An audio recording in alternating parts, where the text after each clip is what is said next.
Hello, everyone, and welcome back to the Reading Corner. Today, we are going to be looking at The Invincible by Stanislaw Lem. And we already looked at one book by Stanislaw Lem for our first ever Reading Corner, which was Solaris. So I recommend you go check out that video as well if you haven't seen it. The Invincible was incredible. I loved it even more than Solaris. I'm going to be diving into it today and stick around for the final rating at the end. I am going to try and summarize the plot as briefly as I possibly can. So stick with me. If you already have read this novel and you're intimately familiar with the plot, don't want any more details, you can skip to the next section. If not, then you might want to just hear this so you can understand what's going on. So the novel follows the crew of the Invincible, which is sent to the planet Regis 3 in order to investigate what happened to a previous ship called the Condor that had been sent there, and Earth lost contact with these people. The main character is Rohan, and he's kind of an explorer type, kind of does whatever dirty jobs the captain has for him. In the beginning of the book, they end up finding the remains of the Condor and all of the crew dead on the planet Regis 3.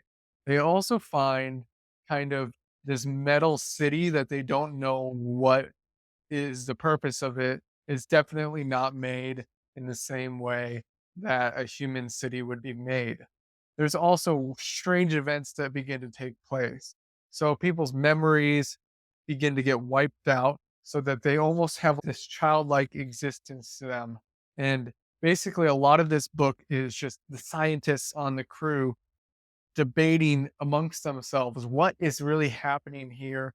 What was the cause of those deaths, which they really have a hard time finding out how all the crew died almost simultaneously, and what was the cause of the people who are just randomly having their memory wiped out. Now, one thing that really helps with this actually ends up being Rohan going on one expedition with several people in the crew just to try and find some things. And they get overtaken by this swarm of electric bugs, basically. And the electric bugs wipe the memory of everyone in the crew that was on that expedition except for Rohan. And Rohan was so stunned that the bugs read his neurological waves differently and did not wipe his memory. But essentially, he brings a few bugs back in his pocket, and they have this now to study. And so they study and study and study and study and are debating. Basically, they come up with Lada's hypothesis. And Dr. Lada's hypothesis is that a long time ago, another civilization called the Lyrian civilization landed on this planet, and it was a crash landing of sorts or something, and the crew accidentally left behind a bunch of automatons, basically robots or forms of artificial intelligence. And these automatons over time wiped out all other forms of life on the planet except for things that were living in the water because the water was kind of untouchable to them because they're electric. So they basically have taken over the whole land, and then the automatons fight amongst themselves, and eventually what takes over is basically this mind that can form together over time, made up of millions of different little electrodes. And these electrodes, in order to defend themselves, rather than actually spending the energy of killing someone, will basically neutralize whatever memory is in their brain so that it becomes a childlike memory again, at least for intelligent forms of life. So it's clear that there's ever present danger for the crew of the Invincible.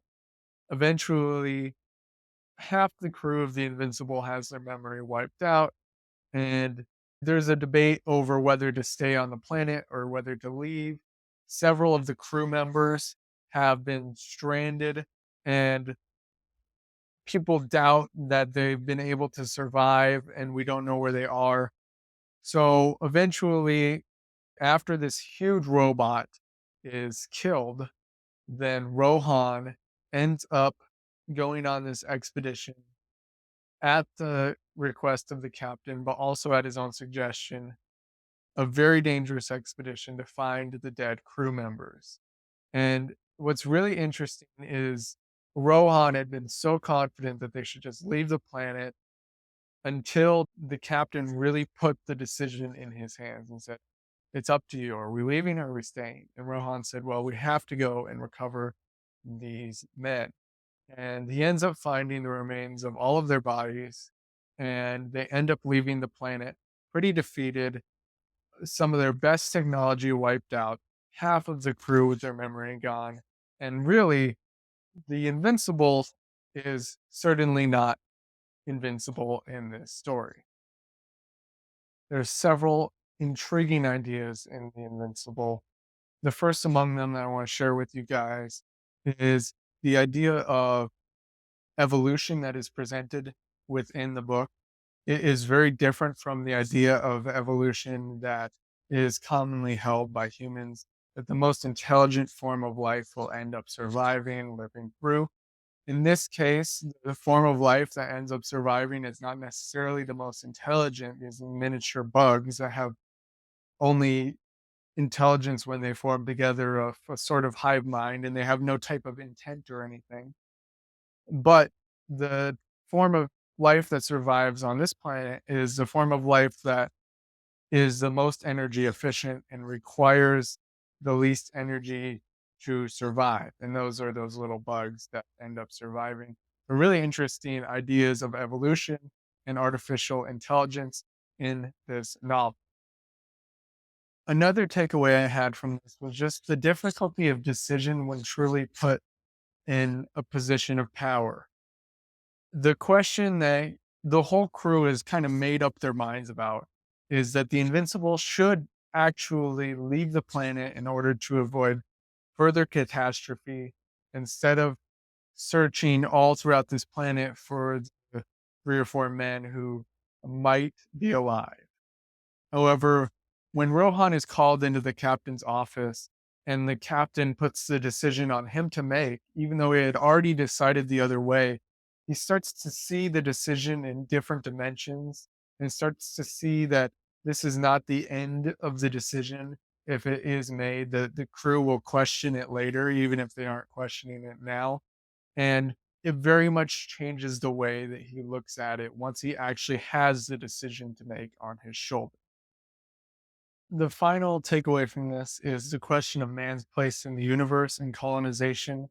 This seems to be something that Stanislaw Lem deals with a lot in all of his books, at least in the 2 that I have read. And the ship that arrives is called the Invincible, and I think that's very intentional. However, they are not invincible. They have half the crew's memory wiped out, their best robot completely destroyed by the other robots on the planet, and their scientists leave questioning truly what the nature of the planet is. There are so many places in the universe for man to go, but at least this one planet is a place that humankind is not meant to be and does not belong. Several directions I could take here with a key quote that really stood out to me. But again, I'm going to go to where I really found the most thematic impact in that book, this book, and that is with the decision making and leadership and that whole process. And this comes from the passage where Rohan has the decision put on him by the captain of the ship, whether they should stay and look for those men or just leave the planet entirely. And it says, 4 men were almost certainly dead. If it weren't for the almost, there would be nothing to weigh up, to quibble about. They would simply take off with the dawn. Now, however, that almost began to expand inside him being Rohan. As long as he had been at Horpak's side, he had believed they ought to take off without delay. Now he felt that he could never bring himself issue such an order. A little later, those 4 men would have continued to be present on the ship, and things would have never been the same. For my final rating, I am giving this book 5 stars and 90 out of 100. I found this a little more easily accessible than Solaris. yet still containing all that impactful content and scientific debate in it that makes Solaris interesting as well. Highly recommend reading this one. If there was a movie for it, I would tell you to go watch it, but definitely read this novel. You'll fly straight through it just as I did, probably. And thanks for joining me. If you enjoyed this video, go ahead and put a thumbs up down below, please. Go ahead and subscribe if you want to see a little bit more content from this channel. And comment below what you thought of this book if you've read it, and also what other books you want to see on the reading corner. Thanks for watching.